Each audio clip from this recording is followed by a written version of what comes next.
povo vai começar. Turma, muito boa noite, sejam todos bem-vindos novamente. Vamos continuar aí as nossas aulas, né? Dando continuidade às aulas disponíveis no sistema aqui, vou passar rapidamente e relembrar aqui o que a gente falou nas últimas aulas. Nós começamos lá no livro 2 do Código Tributário Nacional, falamos a questão de legislação e lei tributária. Eu não vou ficar lendo o artigo, até mesmo para não ficar algo repetitivo, e muitas das coisas aqui a gente já conversou, mas é só para a gente recapitular, né?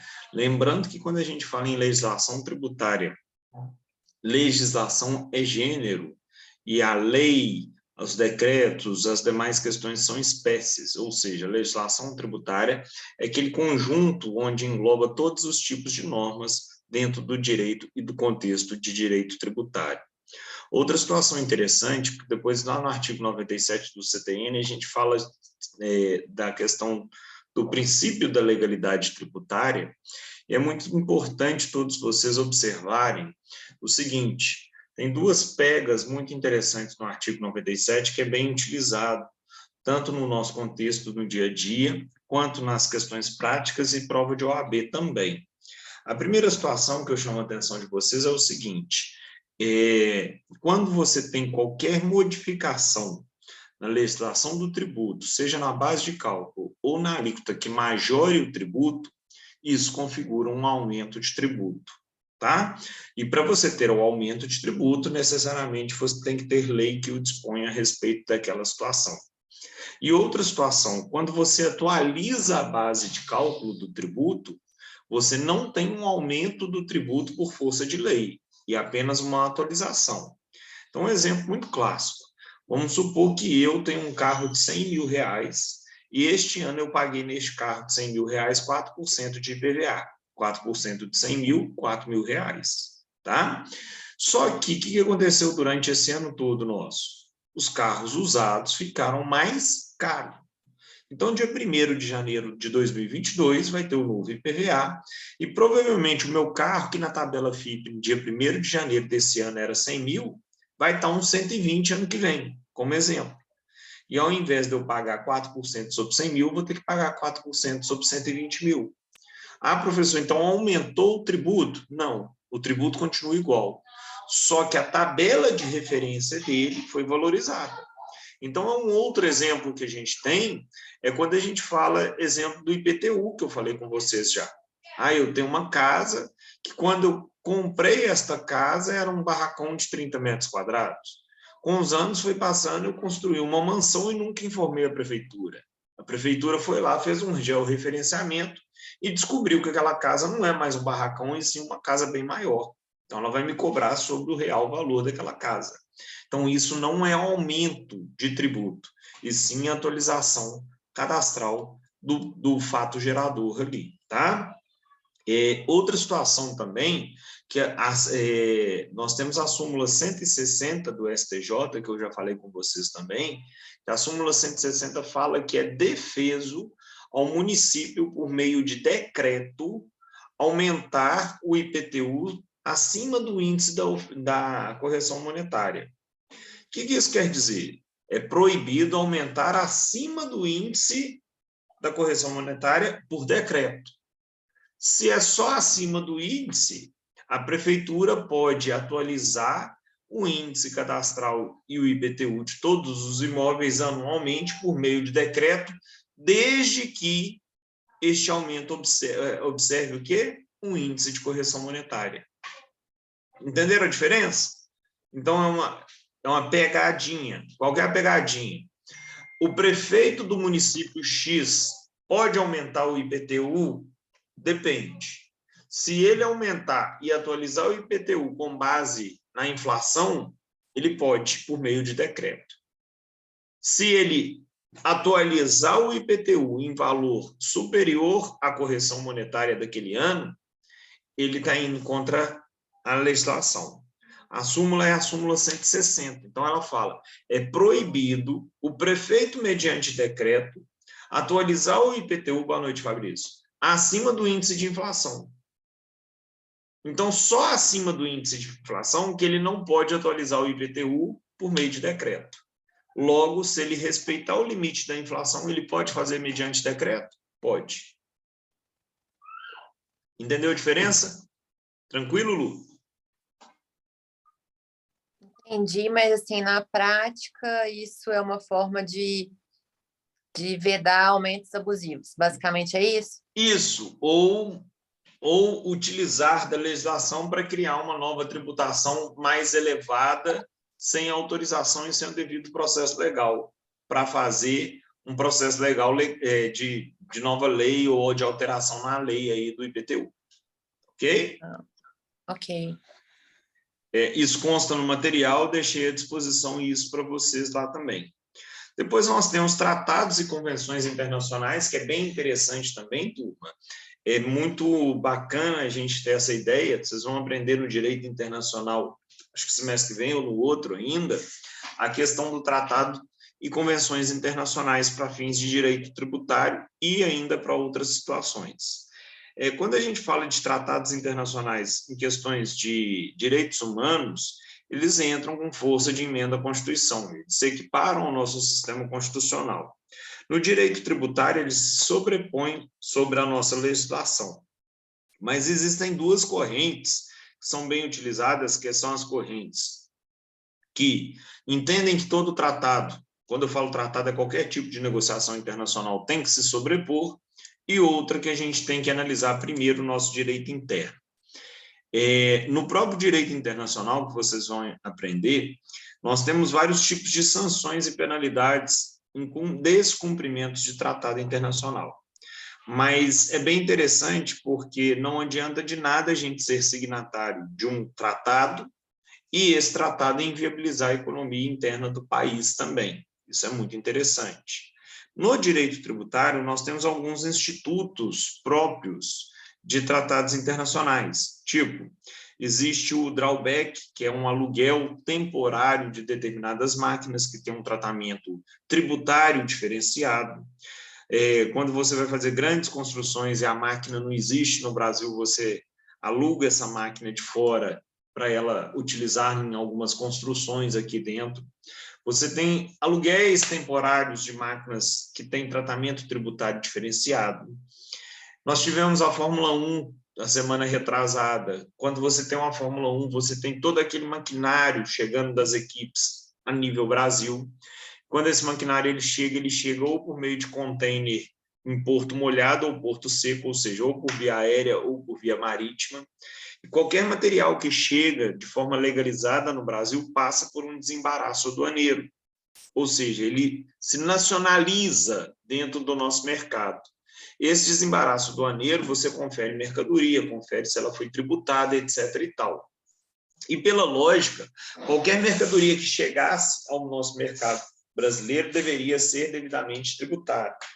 Mas para questões, a exemplo da Fórmula 1, existe também um regime internacional que confere aí uma possibilidade tributária mais acessível, onde não há incidência.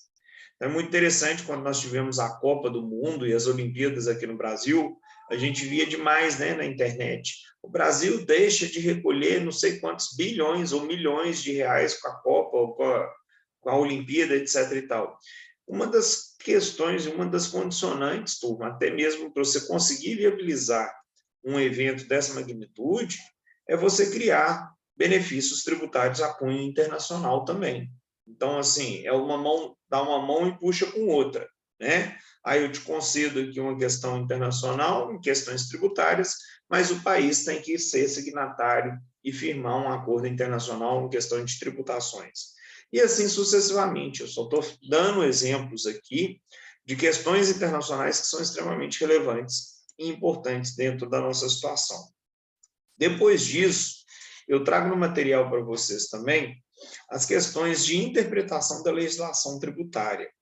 Quando a gente fala em legislação tributária e interpretações acerca dela, nós temos lá o artigo praticamente 101 até o 116 do Código Tributário Nacional, que ele fala justamente dessas interpretações.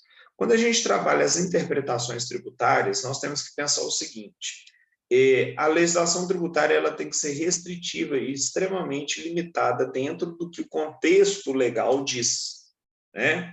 Exemplo, se eu tenho ali um táxi que, mediante a lei do Estado, ele tem isenção tributária, essa isenção tributária ela é destinada e ela é viável tão somente para o táxi. Ah, eu sou motorista de Uber, eu tenho direito também a essa isenção tributária? Não. Então, da mesma forma que eu não uso a legislação para cobrar um tributo que não existe, de uma forma interpretativa ou extensiva, eu também não uso benefícios tributários para agregar outras categorias também, tá? Então, isso é muito importante a gente fazer essa análise justamente numa situação de interpretação.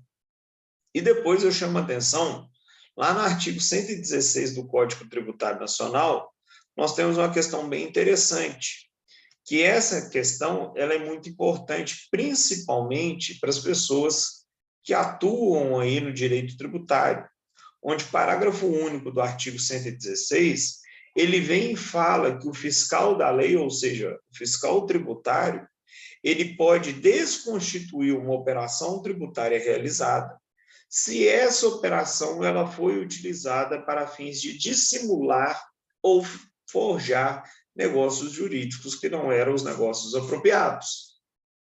Tipo, eu vou ganhar do meu pai R$200 mil, e meu pai não sabe como me manda esses R$200 mil.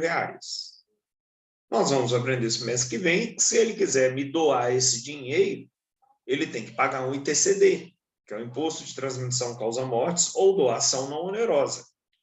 Aí ele vira e fala assim, não, mas eu não quero pagar imposto nenhum.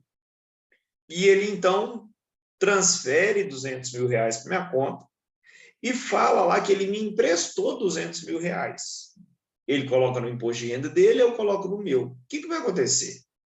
O Estado de Minas, que é competente para cobrar o ITCD, depois vai virar e falar assim, Eduardo, você está falando que você recebeu um dinheiro emprestado do seu pai, cadê a devolução dele?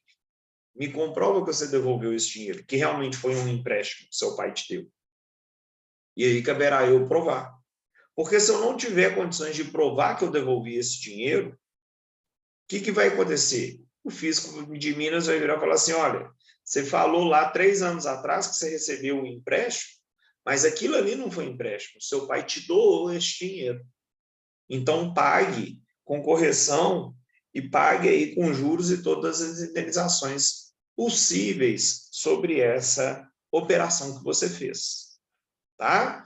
Então, é importante a gente entender que o fisco, mediante os agentes tributários, ele tem essa possibilidade, ele tem essa autonomia de exercer. Isso, dos direitos trabalhistas aí, para quem gosta, né? Nada mais é do que a supremacia da realidade sobre a forma, tá?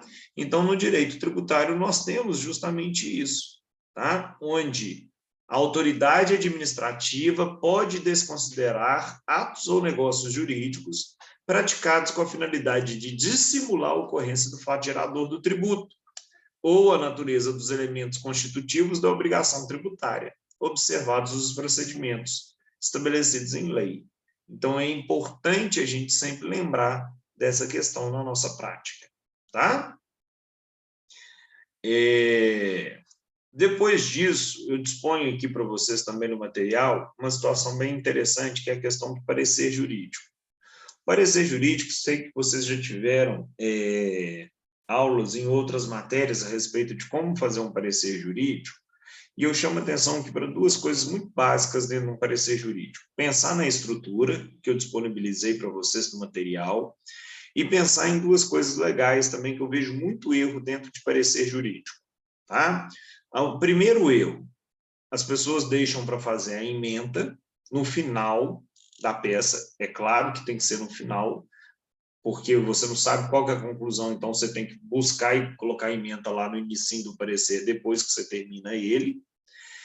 E muitas vezes as pessoas usam, vamos supor, questões legais, texto de lei para fundamentar o parecer, e na ementa fala lá que ele é constitucional ou inconstitucional.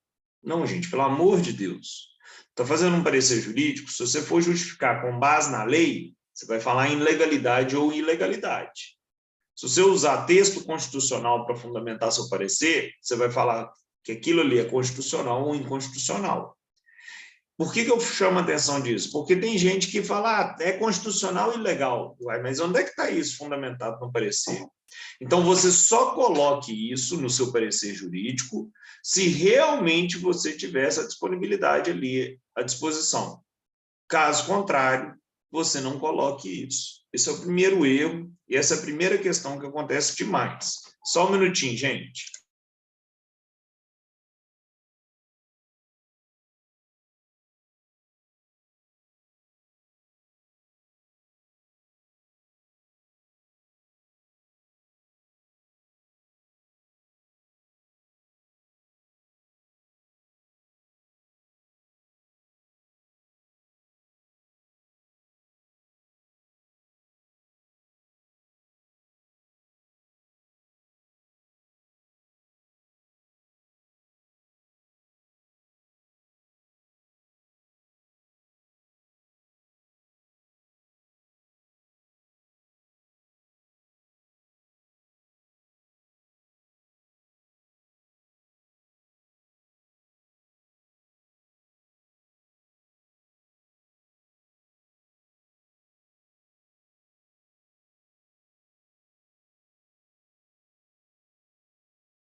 Desculpa, gente.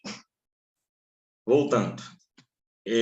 Então, o parecer jurídico, a primeira coisa que a gente tem que tomar cuidado é justamente essa situação e essa prevalência, tá? É importante a gente ter essa questão da ementa e sempre lembrar, quando eu dou essa aula presencial e os alunos fazem, grande parte, às vezes, me entregam um parecer jurídico e como a gente deixa sempre para colocar a ementa no finalzinho dele, as pessoas esquecem de colocar a ementa porque terminou o parecer. Essa é a primeira situação. A segunda situação que eu chamo muita atenção é a questão de como escrever o parecer jurídico. É importante a gente ter isso no nosso dia a dia, porque é muito interessante e muito importante alguns tipos de análise. Como assim, professor? No direito trabalhista, muitas pessoas gostam do direito trabalhista porque é a forma mais fácil da gente enxergar o que é premissa menor, maior e conclusão. Tipo, fulano trabalha de 8 às 18 e faz apenas 15 minutos de almoço. O que você tem aí? Né? Um intrajornada que você vai poder reclamar. Como é que você faz esse tópico na peça trabalhista? O fulano trabalha de 8 às 18 e faz só 15 minutos de almoço. Premissa menor, o fato. Premissa maior, conforme artigo tal da CLT, nós temos aí à disposição que você tem que ter no mínimo 1 hora de almoço. Conclusão, logo, tendo em vista que há um desrespeito à lei, ele faz só 15 minutos de almoço, faz ele jus a recebimento aí, ou de hora extra, ou do intervalo intrajornada, com os devidos reflexos A, B, C e D. Ponto. O problema todo é que muitas pessoas têm uma situação muito relevante aí de virar e falar assim, eu quero responder rápido. Gente, fica igual quando a gente aprendeu a escrever na escola, né? Por que o Joãozinho fez isso? O Joãozinho fez isso por conta disso, disso, disso. Se a gente cria esse hábito, o nosso texto e qualquer peça e qualquer tipo de processo e qualquer tipo de peça vai ficar muito mais bem adequado e muito mais próprio, tá? Fica limpo o texto e fica muito mais fácil da gente entender. Então, fica aí essas recomendações acerca dos pareceres jurídicos aí, quando vocês forem fazer e discutir a respeito deles, tá? Essa é a outra questão. Depois nós entramos nas questões das relações tributárias, que são sujeitos da relação tributária. Nós temos o sujeito passivo, como eu já falei com vocês, e temos o sujeito ativo. O sujeito passivo sempre será nós, contribuintes, e o sujeito ativo sempre é o fisco, tá? Porém, quando a gente fala em sujeito passivo, que somos nós, contribuintes, nós temos ainda o quê? O responsável tributário. E o responsável tributário, turma, nada mais é do que aquela pessoa, tá? Que é submetida de acordo com a lei para recolher um imposto ou um tributo, vamos falar assim que é melhor, um tributo que não era da capacidade dele. Ah, professor, como assim? Exemplo, eu trabalho, ganho 10 mil reais, meu salário bruto é 10 mil. Ah, mas é 10 mil que eu recebo? Não, eu recebo 7, 6. Ah, por quê? Ah, porque tem um imposto de renda retido na fonte. Quem paga, na verdade, sou eu, porque está tirando do meu salário. Só que existe uma responsabilidade tributária por força de lei que vira e fala, empregador do Eduardo, ao invés de você pagar ele pegar tudo e ter que recolher o imposto de renda dele, cada um simplesmente tem uma situação a qual aqui simplesmente o patrão deverá recolher de todos os seus empregados. O que isso quer dizer? Isso quer dizer que simplesmente eu tenho uma substituição tributária aí, porque por força de lei é muito mais fácil eu controlar o patrão que tem 30, 50, 100 empregados do que controlar cada empregado desses. Então, nós temos a figura do responsável tributário no nosso dia a dia aí, na nossa prática tributária aí também no dia a dia, tá? Além disso, nós temos as responsabilidades por sucessão. São as responsabilidades em sucessão empresarial, em venda de fundo de comércio, em inventário, em administração, em cartório, a responsabilidade tributária dos pais, dos tutores, curadores. Isso está lá no artigo 119, não, 120, só um minutinho que eu falo exato. 121 até o artigo 135, 136 do Código Tributário Nacional. Ou seja, se você vende um fundo de comércio, você tem que, aquele que adquiriu o fundo de comércio, ele se torna responsável tributário pelas ações. Se você é gestor de uma empresa e tem ato de gestão e de administração, você é responsável tributário por aquela empresa. Se você fez um concurso e virou o tabelião de um cartório, e você deu aí uma certidão sem conferir se a pessoa pagou as custas e elas realmente foram pagas, e você lavrou uma escritura sem custas e sem imposto devidamente pago, você vai ser responsável por este erro seu. Tá? Você é pai e os seus filhos ainda são menores, você é responsável tributário também por esses menores. Você é inventariante de um processo de inventário, você é responsável tributário pelo espólio que você está assumindo ali. Então, tudo isso, todos os atos de vida que a gente tem, eles têm responsabilidades tributárias também no nosso dia a dia. E essas responsabilidades tributárias, muitas das vezes, são os gargalos aí de muitos negócios que são celebrados. É muito importante observar essa situação justamente para a gente ter uma ideia de como que isso se dá na prática, tá? Exemplo, uma vez eu fui fazer um processo de curatela e relativamente o processo de curatela não é difícil. Você mostra a dificuldade, uma questão de saúde, etc. e tal, e simplesmente, se aquela pessoa que você está curatelando ali tiver um patrimônio elevado, você tem que fazer toda a questão tributária e comprovar o juízo. Então, às vezes, os atos empresariais, vamos falar assim, financeiros e tributários, eles geram muito mais dificuldade. É a mesma coisa, eu vou comprar um imóvel, eu tenho que pensar nas responsabilidades tributárias que eu vou adquirir neste imóvel. Porque se ele tiver débitos anteriores, eu vou fazer um processo de inventário, o inventariante vai ser responsável tributário, porque eu não vou poder inventariar e nem dispor dos patrimônios sem antes resolver todas as questões.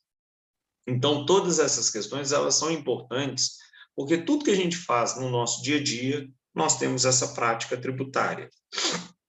Depois, nós temos os tipos de lançamentos dos créditos tributários. Nós temos o lançamento de ofício, lançamento por declaração e lançamento por homologação.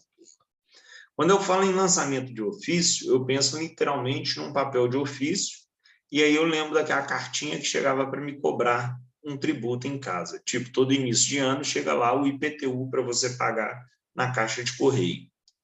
Por que é de ofício? Lembra do papel de ofício? Você vai lembrar que é de ofício, então se é de ofício é porque o fisco não precisa de você para calcular o tributo e para saber o que você está devendo.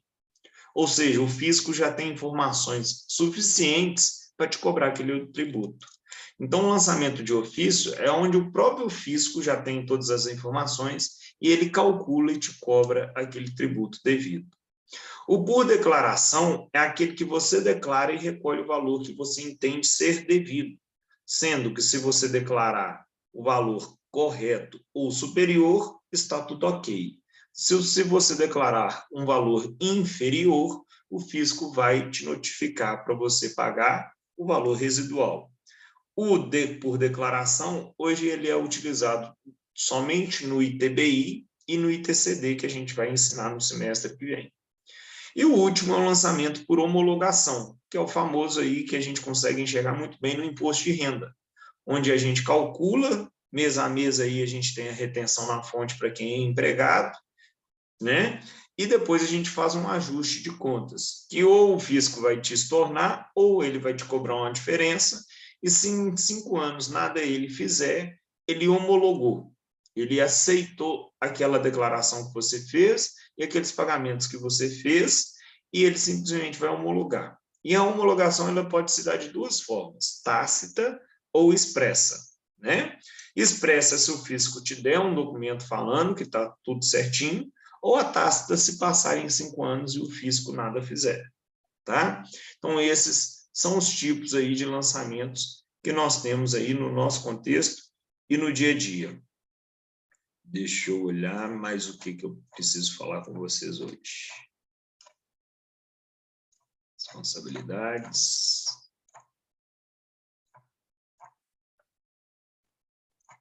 Sucessões. Alguma dúvida até aí, gente? Não, professor, essa parte, inclusive, bate, né, com a da aula que a gente viu presencial, não é isso? Exatamente. Dos lançamentos. Então, deixa eu falar mais um pouquinho aqui, então.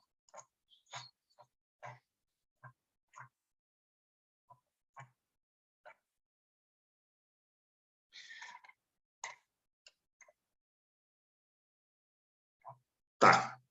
Vamos falar um pouquinho da suspensão de exigibilidade do crédito tributário.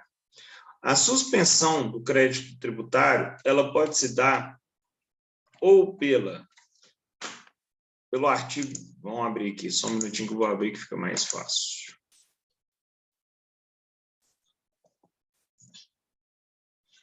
O artigo 151 do CTN. Quando a gente pega o artigo 151 do CTN,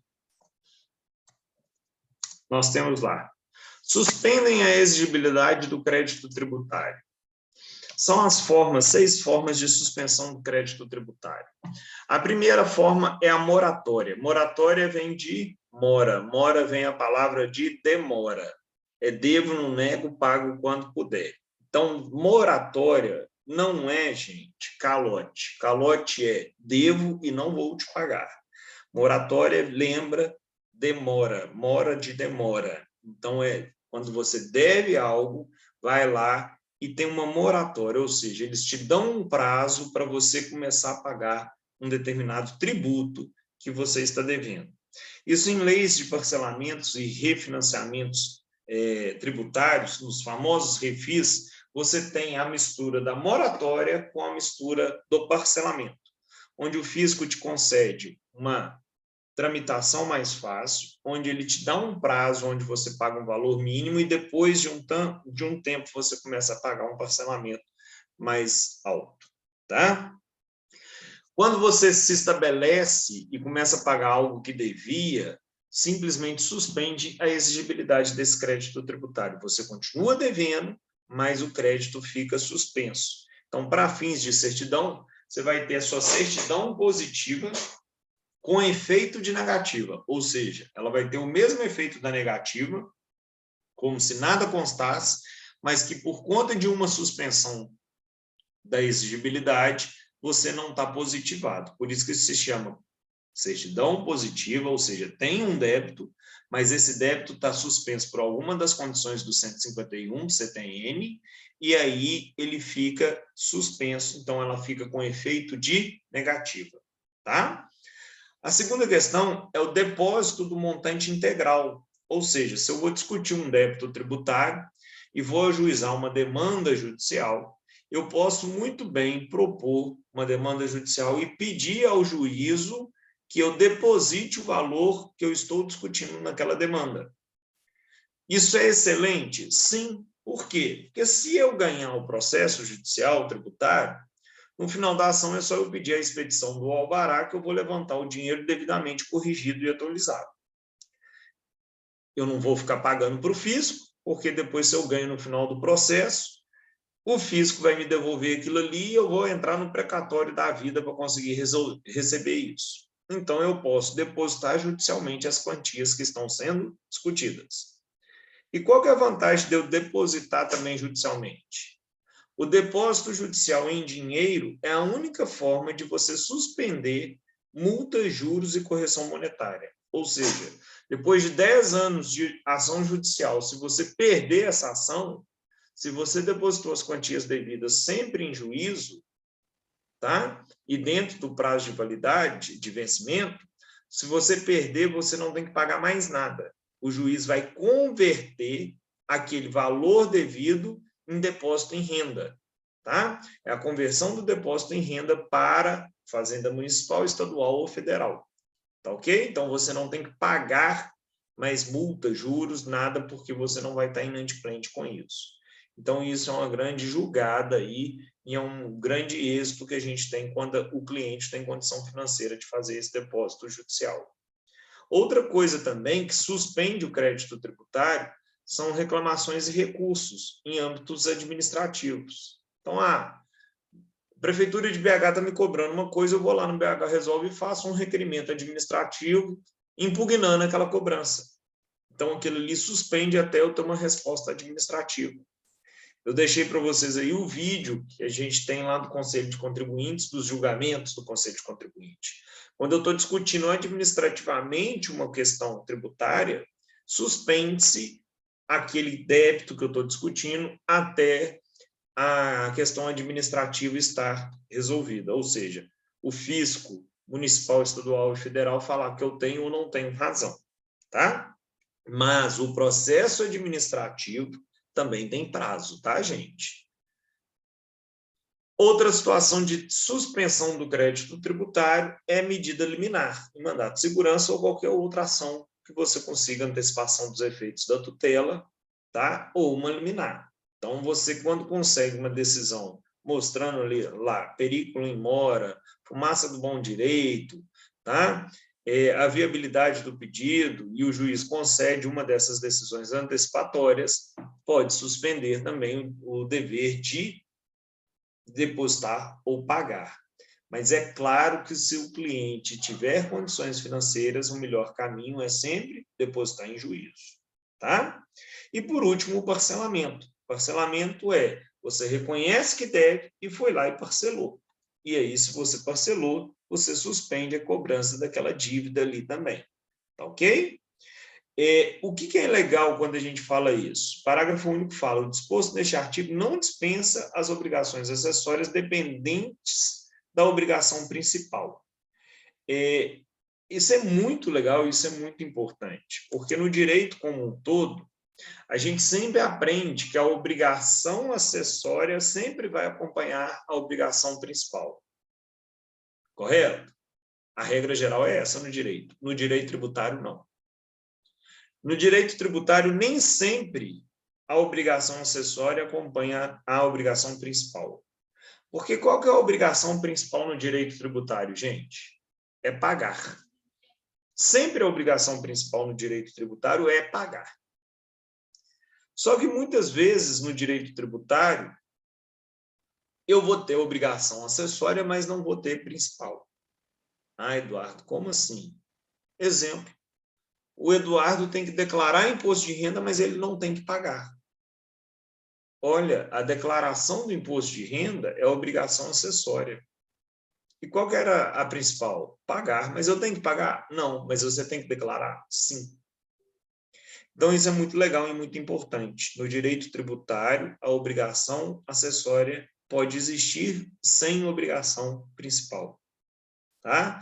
Então, exemplo, as pessoas que são isentas de imposto de renda por conta de questões de saúde. Você tem essa questão. Você tem a isenção do seu imposto de renda, mas você, independentemente de quanto que ganha, tem que declarar, porque é uma outra obrigação. Então, isso é muito interessante e muito viável a gente entender isso dentro do nosso sistema tributário. Tranquilo, turma? Hoje era somente isso, rever isso tudo, e depois, na próxima aula, a gente já vai falar de extinção, prescrição, decadência, que eu já até conversei um pouquinho com vocês, e também suspensão e exclusão do crédito tributário também, as diferenças. Dúvidas? Tranquilo, senhor. Tranquilo? Sem E aí, dúvidas Lu? por hora. Eu vou dar uma lida no conteúdo que eu te confesso que eu não li, não. Aí semana que vem eu tento levantar alguma coisa. Mas por Então, pode enquanto eu tô trazer para a tranquila. gente, faz favor, tá? Beleza. Gente, um beijo para vocês, boa semana, fiquem com Deus e Obrigada. obrigado aí pela presença. Boa Imagina. noite. Tchau. Boa semana. E vocês também. Um abraço. Um abraço.